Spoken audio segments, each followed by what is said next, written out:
Welcome to Spiritual Sessions with your host, Leanne. Hello, my wonderful friends. Thank you for joining me on another episode. So today we are getting into Season 2, which is very exciting. Welcome to Season 2.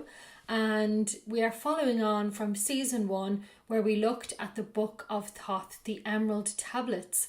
So extremely exciting stuff, and it was going to be difficult to match that, but I found the perfect book, or I should say that the perfect book came to me. It just really came to me, and this particular book that I'm going to be doing of a rendition of this time around is the Kybalion. The Kybalion is a book wrote by the three initiates, and it covers the teachings of Hermes Trismegistus, who is somebody who is postulated, or there is speculation there that perhaps it could be Thoth, or he could indeed be a student of Thoth. So very similar teachings to Thoth, and really a great follow on. And I just want to say thank you so much to everybody who is watching and listening to me. So if you're enjoying, please do like, subscribe and comment. Let me know if me reading these books is what you want me to be doing. And just before I start, to mention that I will be doing the same thing that I did with the Book of Thoth, following the completion of all of the chapters, which you can get every week when you tune in with me, following the completion on a Saturday at 6 o'clock Irish Standard Time, or London time, 6 p.m. on a Saturday.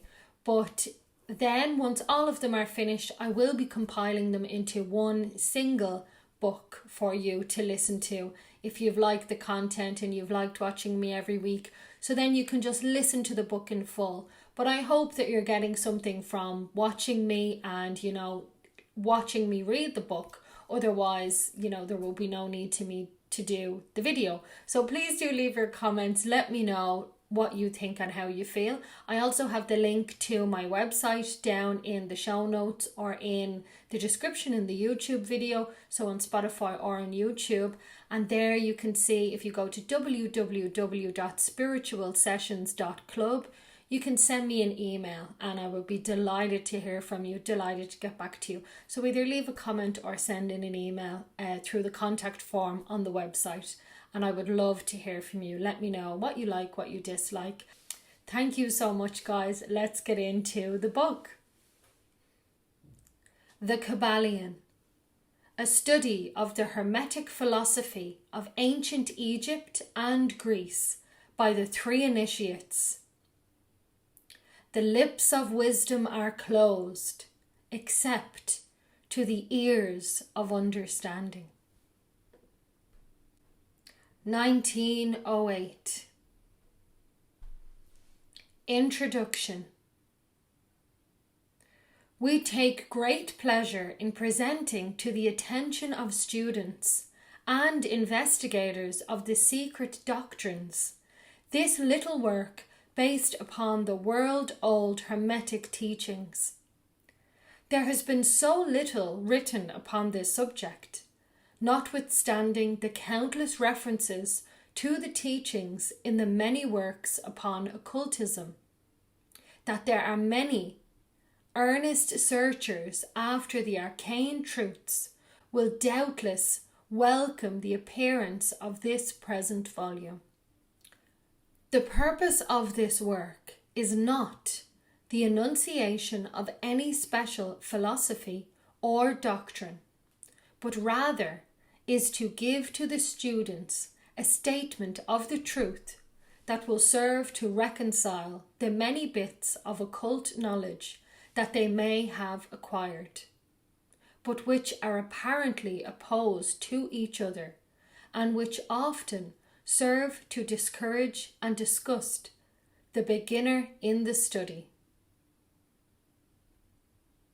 Our intent is not to erect a new temple of knowledge, but rather to place in the hands of the student a master key with which he may open the many inner doors in the temple of mystery through the main portals he has already entered. There is no portion of the occult teachings possessed by the world which have been so closely guarded as the fragments of the Hermetic teachings, which have come down to us over the tens of centuries, which have elapsed since the lifetime of its great founder, Hermes Trismegistus, the scribe of the gods, who dwelt in old Egypt in the days when the present race of men was in infancy. Contemporary with Abraham and, if the legends be true, an instructor of that venerable sage, Hermes was and is the great central sun of occultism, whose rays have served to illumine the countless teachings which have been promulgated since his time. All the fundamental and basic teachings embedded in the esoteric teachings of every race may be traced back to Hermes. Even the most ancient teachings of India undoubtedly have their roots in the original Hermetic teachings. From the land of the Ganges, many advanced occultists wandered to the land of Egypt and sat at the feet of the Master. From him they obtained the Master Key, which explained and reconciled their divergent views, and thus the secret doctrine was firmly established. From other lands also came the learned ones, all of whom regarded Hermes as the master of masters, and his influence was so great that in spite of the many wanderings from the path on the part of the centuries of teachers in these different lands, there may still be found a certain basic resemblance and correspondence which underlies the many and often quite divergent theories entertained and taught by the occultists of these different lands today. The student of comparative religions will be able to perceive the influence of the Hermetic teachings in every religion worthy of the name, now known to man, whether it be a dead religion or one in full vigour in our own times. There is always certain correspondence, in spite of the contradictory features, and the Hermetic teachings act as the great reconciler. The life work of Hermes seems to have been in the direction of planting the great seed truth which has grown and blossomed in so many strange forms.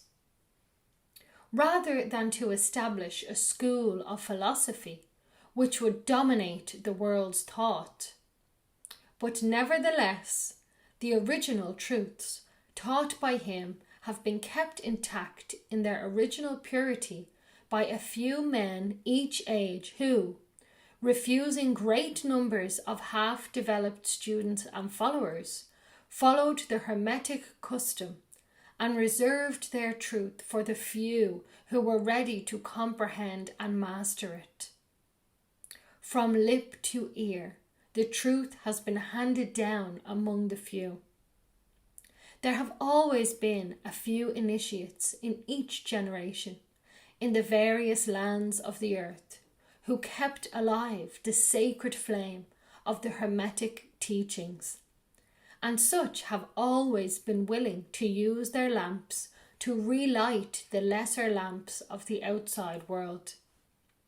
When the light of truth grew dim and clouded by reason of neglect, and when the wicks became clogged with foreign matter, there were always a few to tend faithfully the altar of the truth, upon which was kept alight the perpetual lamp of wisdom. These men devoted their lives to the labour of love, which the poet has so well stated in his lines. Oh, let not the flame die out, cherished age after age, in its dark cavern, in its holy temples cherished, fed by the pure ministers of love, let not the flame die out. These men have never sought popular approval, nor numbers of followers. They are indifferent to these things, for they know how few there are in each generation who are ready for the truth, or who would recognize it if it were presented to them. They reserve the strong meat for men, while others furnish the milk for babes.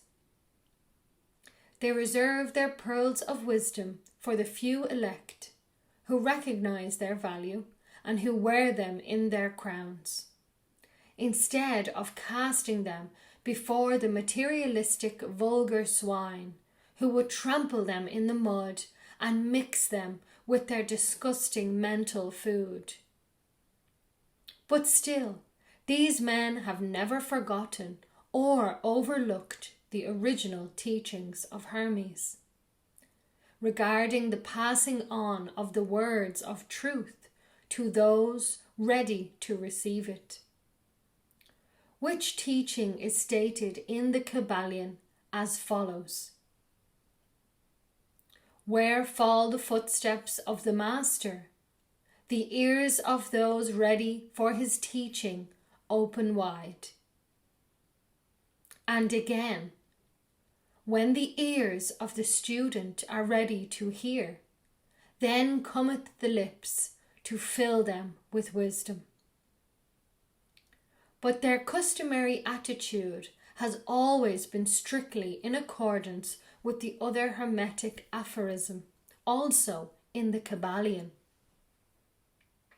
The lips of wisdom are closed except to the ears of understanding.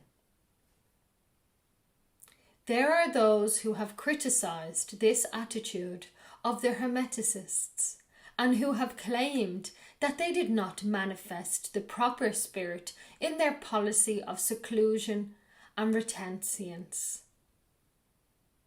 But a moment's glance back over the pages of history will show the wisdom of the masters, who knew the folly of attempting to teach to the world that which it was neither ready or willing to receive. The Hermeticists have never sought to be martyrs, and have, instead, sat silently aside with a pitying smile on their closed lips, while the heathen raged noisily about them. In their customary amusement of putting to death and torture the honest but misguided enthusiasts, who imagined that they could force upon a race of barbarians the truth capable of being understood only by the elect who had advanced along the path. And the spirit of persecution has not as yet died out in the land. There are certain Hermetic teachings which, if publicly promulgated, would bring down upon the teachers a great cry of scorn and revilement from the multitude, who would again raise the cry of "Crucify, crucify."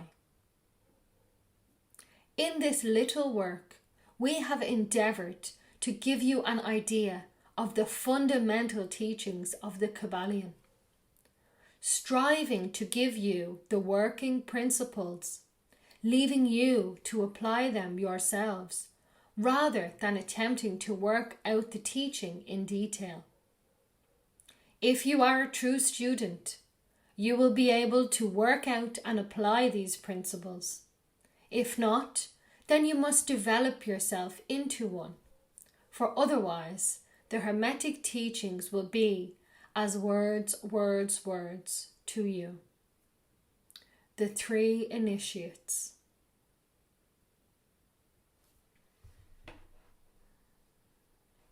So there you go, guys. That's the introduction from the 3 initiates into what this book is going to contain. So really deep spiritual knowledge that can help us on our path to the truth and to the light, that only a select few in history or throughout the generations have been on this path. And to me, that would really just be, people who are on a spiritual path. It's not the majority. It's not everybody. Not everybody is interested in this topics, and I think anybody that's here listening to this now has the ability to learn and study and understand these works if that's something you want to do. There's many paths down the spiritual route. This isn't the only answer, so if this doesn't call to you, that's totally fine as well. You'll find your own way. I think one of the biggest spiritual learnings I found is the value of rest and relaxation and of being kind to yourself. And that's really enhanced my spiritual progress more than many other things that I've been doing over the past number of years. So you'll find your own path and you'll find the own thing that's right for you. And once you start getting in tune with the knowledge and you're on your spiritual path, then this information can come to you as downloads as well. So you don't necessarily have to be reading the books. But I find that this can really spark things and it can send you down the right path. So with that, thank you so much for joining me on season 2. And it's been wonderful to have you. Thank you so much for watching. It's my absolute pleasure to discuss these topics with you. And if you've enjoyed today's show, please do like, comment, subscribe, and get in touch. Let me know what you like and what you'd like me to discuss next. Peace, love, and light, guys. Go out there and shine your light. Love you all.